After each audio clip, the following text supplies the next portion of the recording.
So you see where my story kind of goes. Like, television is completely controlled by large corporations.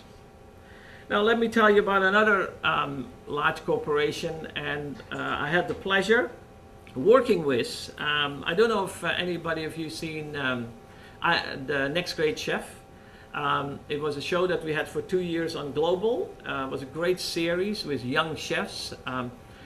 Yes, it was a reality show. No, it was I don't call it a reality show because it was a real show. We treated the people with respect. We treated the chefs with utmost respect. And I've always been proud of that. The judges were real judges. But the show was sponsored by Unilever.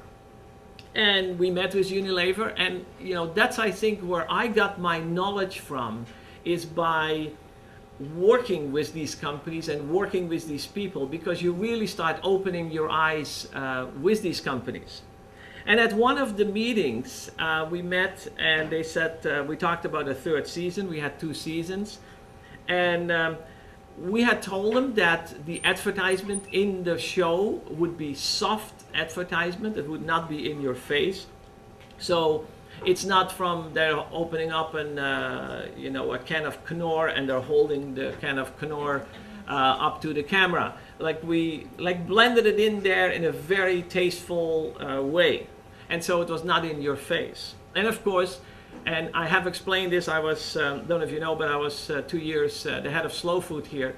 And I got sometimes loudly criticized. How could I be, the head of Slow Food and also work with Unilever?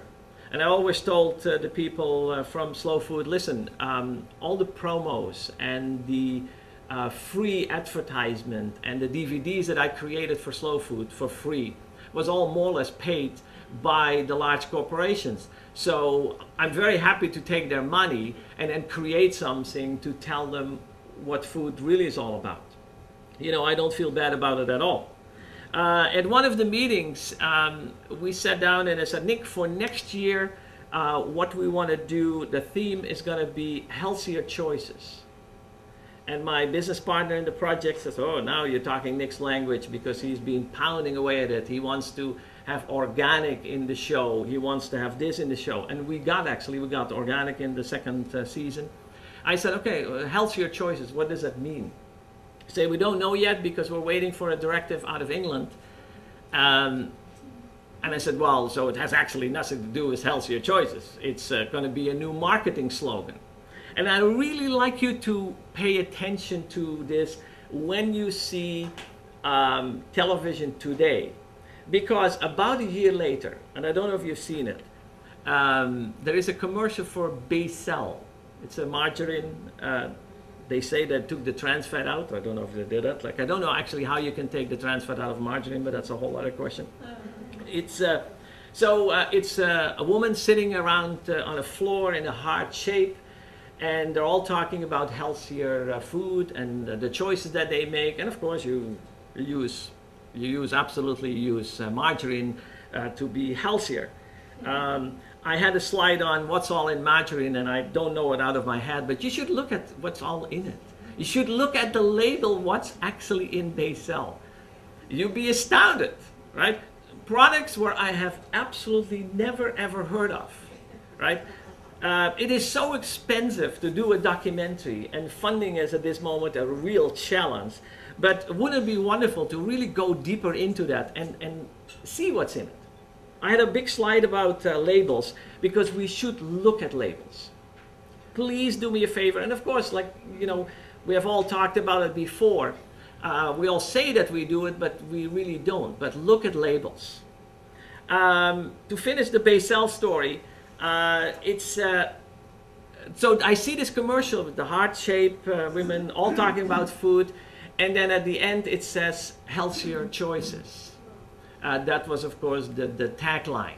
And it's also sponsored by the Heart and Stroke Foundation. What totally blows me away, because Becel is not a healthy product. Give me a break. Just use butter. It's a natural product. It's good for you.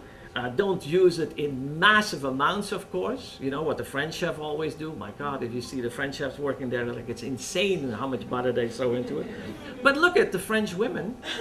You know, they're all slim, so they must be doing something right. So you know, like that, like labels. Let's talk about labels. Read the labels. It's amazing what's all in it. What you will not find in it, and I don't know how many of you have seen Island on the Edge because we do a whole section on it. What you will not see on the labels is genetically modified food. So that this is cornstarch, GMO cornstarch, or GMO whatever. They don't want it. The people, absolutely, the politicians, like we want it, you want it. But the corporations absolutely are lobbying so hard, and they have been very successful in lobbying to not have this on the labels. I was invited to speak a couple of months ago in front of a liberal panel in Victoria, and I said, I'm going to be deadly honest, so you know, can we? I said, yeah, Nick, you tell your story. I said, so I went up there, and it was a couple of MPs, not one single MP from Victoria, actually, that really bothered me. They were all MPs from Toronto, and I did my story. I said, we have shown Island on the Edge. I said, first of all, Island on the Edge was made with no funding. My company put all the funding into it, and Jason Fount and Don Genova put our time in it with me, and we created this documentary. We have shown it 29 times, even 3 times in the States a couple of weeks ago, and to about 4,500 people in town hall meetings like this. Town hall meetings started with 75 people, and they went up to 500 people in Courtney and in Duncan. It is really fun to see what the documentary has done, and without funding. So I told them this story, and I said, and this is what came out of that documentary. We need desperately education, agriculture education for young people. We have to start already in the schools, in the elementary and the high schools, to talk about food, to talk about agriculture, because we're losing it. And it's really terrible that we're losing it because, of course, land is unbelievably expensive, you know, all over Vancouver Island. So we have to come up with solutions to make land available, land where nothing is happening, make it available for young people. Also get rid of the myth, and somebody in the States came up to me and said, Nick, you should not use myth, you should use the word lie. So let's get rid of the word lie in that you cannot make a living on, let's say, 3 to 5 acres of farming. You can. In the documentary, we show a farmer who makes about $200,000 on 5 acres of land, if it's done well. And that's where I come back and I said to the panel, I said, that's what we need the education for. I'm really, and I'm, you know, and I'm at VIU at this moment. We are talking with them to get an agricultural course at least, or a program in the new Duncan campus. I live in Glenora, about 10 minutes from Duncan, to get it in there. Let me show you a little clip to finish. Sorry, I'm going off the topic a little bit. To finish my story on the MPs, so I told them what we would do, and then I said at the end, now I have a personal question. Why is it so difficult to have GMO on the labels? And this lady, she was the former Minister of Health, gave me a story, like, you know, typical politician story, right? Around and around, and I said, please, just give me an answer, like, you do it or you don't, right? Well, it's a very complex issue. I said, it's not.